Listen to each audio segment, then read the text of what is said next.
Welcome to Influential Entrepreneurs, bringing you interviews with elite business leaders and experts, sharing tips and strategies for elevating your business to the next level. Here's your host, Mike Saunders.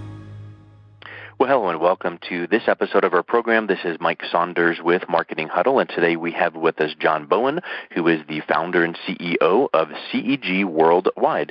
Welcome to the program, John. Well, thank you, Mike. Hey, so you guys specialize in wealth growing and prevention and all of the things surrounding wealth, which has a lot of facets. But give us a little bit of background on yourself and what brought you to that field and serving your clients in that capacity. Oh, Mike, we're so often we're influenced in our young years, and I had the privilege of growing up in a small town in upstate New York with entrepreneurial parents.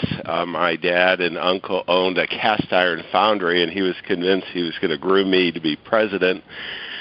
And they had 400 employees. It was a great opportunity, and he started me with the worst job and just consistently working up over the years. I was a junior in college, and I got a call from him, and I'd been awaiting it to really hear if I was going to get into the air-conditioned office this summer. And it was not what I expected. He started the call and said, "John, I got some bad news. Your uncle and I are going to put the foundry into bankruptcy.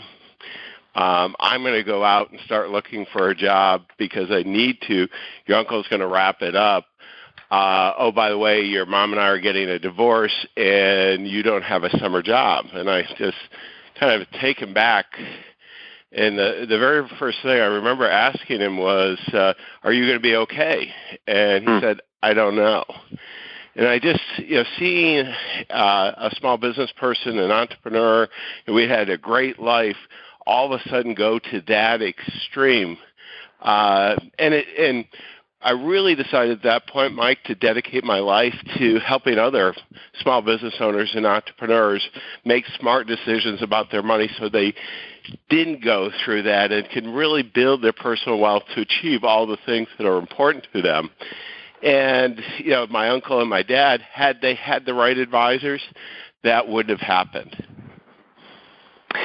So many times businesses are born out of that, kind of really galvanizing moment in someone's life where it's like, this really sticks in my mind, or this really was a point, a pivotal point in my life. And then it's rare, but many people do what you actually did, which is, what could be done, what could have been done, what can be done for other people to prevent them from. And that's where a lot of, like the grief support, when people go through tragedy that way, that those kind of groups come out. So you at an early age experienced that. What then was the next step to then getting yourself ready to then launch a firm where you're helping clients? Well, I ended up going out and I was a pilot in the Navy for a short period. I got convinced that I should do that because I could always do financial. But after that, I came out to grad school in Northern California and just fell in love with the place, and with a couple partners built a number of businesses, really serving largely Silicon Valley high-tech executives. We're kind of at the right place, right time, managed billions of dollars, and was one of the first advisors to do that, and sold the business, went full key, did the liquidity event and so on at 45, and really decided that I wanted to go and make a bigger impact than just the several hundred people I was able to help, and that were wealthy. And I started CEG Worldwide with the idea of helping other financial advisors really help their clients make smart decisions about their money. So we became the largest coaching organization for successful financial advisors here in the U.S. and around the world. And that even evolved because we're going, boy, we're making a big impact there, and it's really exciting. But at the same time, could we take it just a little further? And we were seeing so many of our fellow entrepreneurs. I'm a big believer, Mike, in mastermind groups. I spend over $100,000 a year being part of these various CEO groups. And I had so many people coming to me and asking me, John, I think I've outgrown my financial advisor, and he's not really or she's not really adding that much value. I've got complicated things as I'm getting more successful. Can you introduce me? And we started a new service. The website for your listeners is aesnation.com. It's all about accelerating entrepreneurial success. And really went on this journey of understanding entrepreneurs, doing a lot of research, and how they could make smart decisions systemically, as well as we could match them with the top financial advisors who really understand business.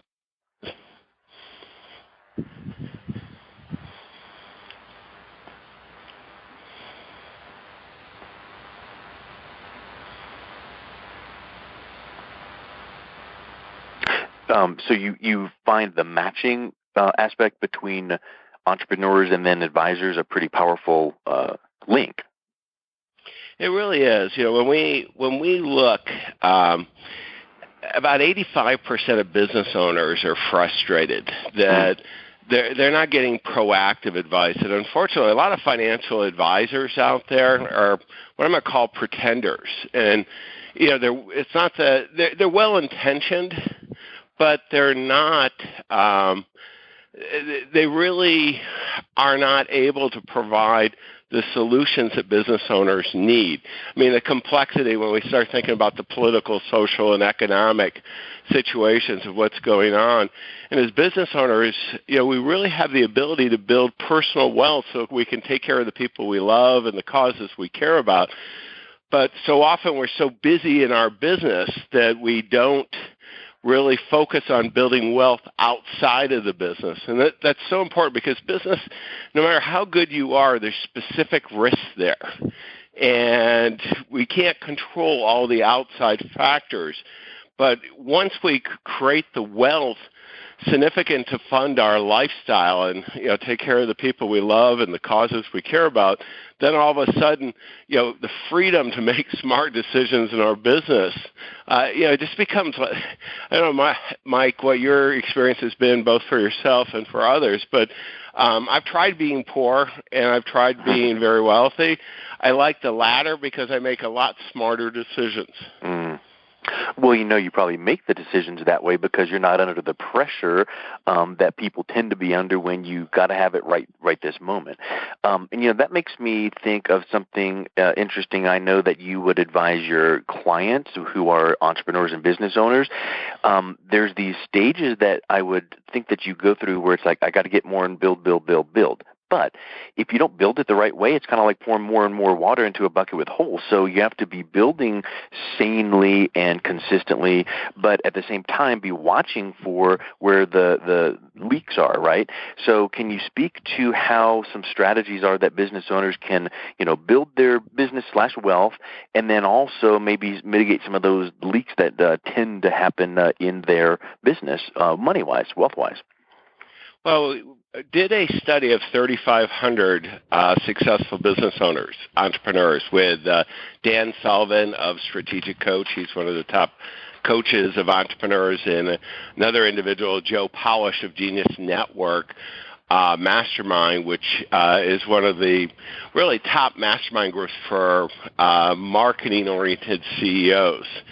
And this is matter of fact, it's available in a book for free that they can download, your listeners, at aesnation.com.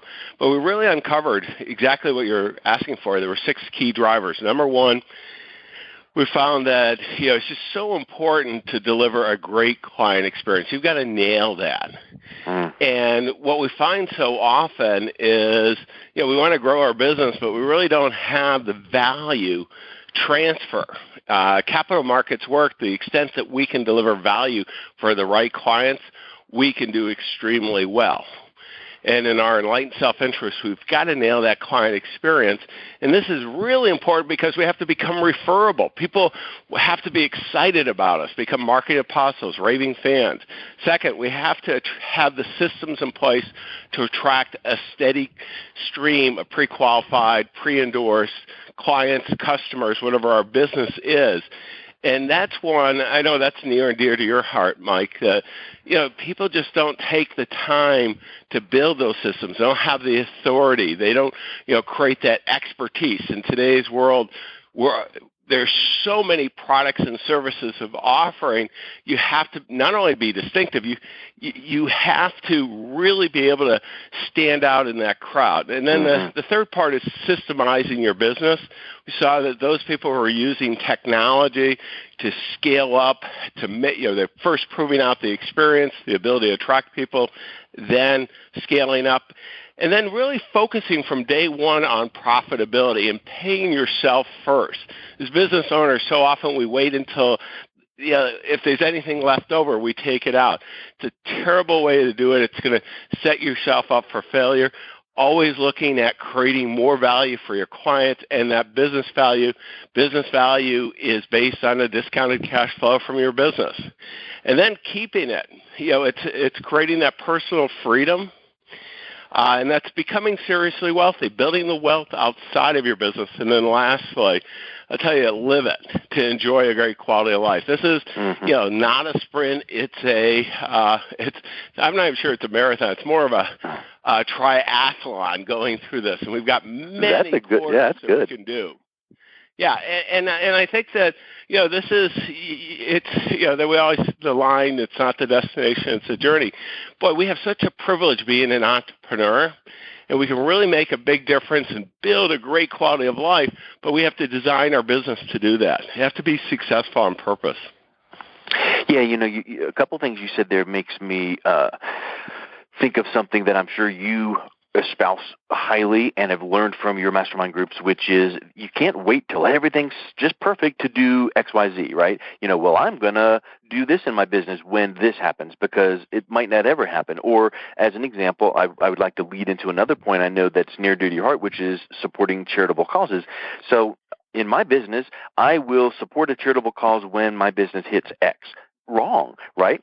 Because if you want to ultimately support causes at this dollar level, why wait until you get there? Why not support them, even a dollar today, and then move it to $2 next month, and then whatever the numbers might be. So can you speak to, number one, how successful business owners can support, charitable causes for, the good of, corporate social responsibility, and there's also some tax benefits, but also how not to hold yourself back with, one day aisle, that's a place that they'll never travel to. It's just that concept that just start today with what you've got and build and grow from there.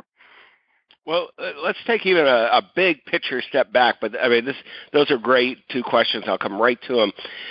Very first thing is what we find is 94% of business owners want to become more wealthy. And everybody thinks it's greed, and it's not at all, because what we see is that the number one thing that they want to do is they want to take care of the people they care about. Yeah. Okay, their loved ones. But what was really interesting, and this goes to your charity, 78.9% were very interested in making a difference in some charity. I mean, this is huge. We think of business owners, we're all in it for the money. No, we're in it for the tools to be able to do the things we want. So in supporting charities, I never liked the term giving back. It kind of gives, it provides that, geez, we owe something. You don't owe anything. In a business, you're creating value, you're being paid for delivering that value. But one of the most powerful things you can do in life is to help other people. The benefit, not monetarily doing it, but from a really satisfaction is very high. And that's one of the reasons why business owners do this. And certainly there's a lot of different ways you can do it, even when you're not making that much money. Clearly volunteering is one, but that's hard as business owners to do that. So it's writing the checks, it's going ahead and looking at, right from day one, getting involved. And a little bit of difference, a small check can make. And then as you have more and more success, there are so many different ways that the tax code has been structured so that you can really leverage your success and make a big impact with charities. and oftentimes at very little cost, personal cost. And we see this, all the way up through private foundations. But Mike, there's so much opportunity there. And then the other question or point you rose, that not holding back. I'll tell you, the one thing about entrepreneurship we see across is that, study after study, you have to create the future. I mean, it'd be nice as if you wait until something happens. If you want to be successful, people do what unsuccessful people aren't willing to do. You have to decide that you want to be successful on purpose. You have to design your own future. Holding back for until something happens, the likelihood of it happening is very low. Mm-hmm. The world is constantly changing. The only constant is you. And really, to be an entrepreneur, one of the secrets is a bunch of hard work and surrounding yourself with a team that's smarter than you that can really help you execute and realize your vision. Yeah, that's huge. And, that makes me think, too, of sometimes we can't see the forest for the trees in our own business and our own personal lives. So you need, like what you mentioned, you're part of high-level mastermind groups, which are coaching groups, right? So what should a business owner think about when you think about, I need an advisor, a coach, a mentor, something, someone to come in and kind of infuse some ideas in my business, but at the same time, they need to have an ROI feeling of, well, I invest X, I want to be able to get something back out of that. So what are some things they should look for in a coach to kind of help them move toward some of these things we talked about, which is, scaling up and how to give back and you do some of these things more efficiently? Well, I think that what you want to do is find someone, a coach in or a mastermind group, where the people in that group have walked the path that you want to walk. They're ahead of you on that road you want to travel. A great example of this, Mike, 2008, 2009, major financial downturn. Our company, we have two companies, one matching successful business owners with top financial advisors to make smart decisions about their money. We hadn't started that yet. Second is the coaching business that's been very, very successful. And in 2008, 2009, a few financial service firms disappeared, major crisis. Our revenue dropped 45%. And we had been doing classic relationship marketing, working with the major firms. We had a position of authority, great branding, and they were coming to us to build training programs for their top financial advisors. Well, all of a sudden, that was the least of their concerns during the downturn. We decided that we had to go out and communicate directly to the end user, in this case, the financial advisors, and do it in a way that was cost-effective because they needed help right now. It was a major crisis. They had to inform their clients, but the major firms weren't hiring us. So I ended up joining Joe Polish's Genius Network and really learned very, very quickly. I mean, it was not an inexpensive one. It's a $25,000 mastermind. But it's filled with all these very successful online marketing people. All of a sudden, I set up some major marketing automation software. I knew who to get to do all this, doing over 100 webinars a year now, and just very, very successful. It's been worth many, many millions of dollars. And it would have been easy to just kind of retrench during that period and wait until the market started coming back. But the world changed from that. And that difference now, because we're marketing to financial advisors and having so much success, we have even more corporate clients coming to us. So it's, being proactive and finding that group that's ahead of you. They're a little further down the road that you can get the expert advice you need to be even more successful and make that difference in the world. Yeah, that's huge, and it really is not a investment. It's not a cost; it's an investment, and I think that's what people need to keep in mind is if they feel like boy, it's time to take that next step to get to the next level. Find someone that's done it, and get some coaching to work through that, and that's really huge. And what you said too is, not just sitting back and waiting, because things won't change. You'll get passed by. And if you're not, making progress, you're falling behind. So what in our business, what can you and your business always evaluate and go, could this piece be a little bit better, even down to just small, tiny things throughout our day. Could I make this efficiency a little better? Why am I answering this email this way? Why could I create a, template where I just have in one click, I can have these stock answers. So those kind of things that can save, 5 minutes here, 20 minutes there, 5,000 here, 20,000 there, or 5% here, 20% there. That makes all the difference. I think that just makes such a huge benefit. So final question is, how can people learn more about, both sides of the equation? If you're an advisor, you're coaching for advisors. If you're a business, some of the matching, what's the best way that people can reach out and learn more from your organizations?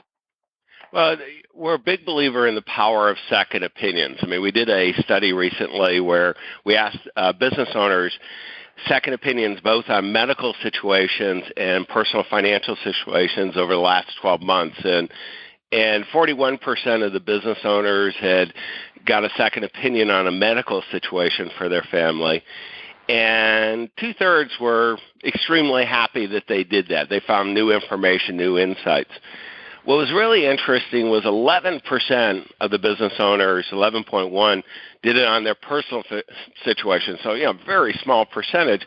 But 89.7% of that 11%, were raving about the impact of a second opinion. So I would encourage for your successful business owners, your entrepreneurs, wherever you are, get a second opinion. Take a look at where you are, where you want to go on your personal wealth, and what are the gaps? And have someone evaluate who works with business owners, who has integrity, competence, and the experience working with where you want to go, that you have the right advisors. If you do, they're going to tell you to stay. And if not, they're going to point you in the right direction of who you should work with. And AES Nation, our website, Mike, we have that ability to provide that second opinion.